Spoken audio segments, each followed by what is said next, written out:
ආස්වාදයක් ගෙන ගැනීමට.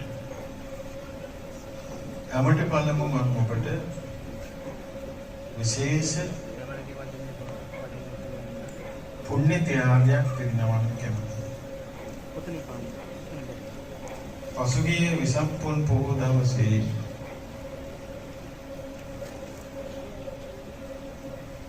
විශාල පින්කමක් මා විසින් සිදු කළා. සියලු විහාරාංගයන්ගෙන් සමලංකృతව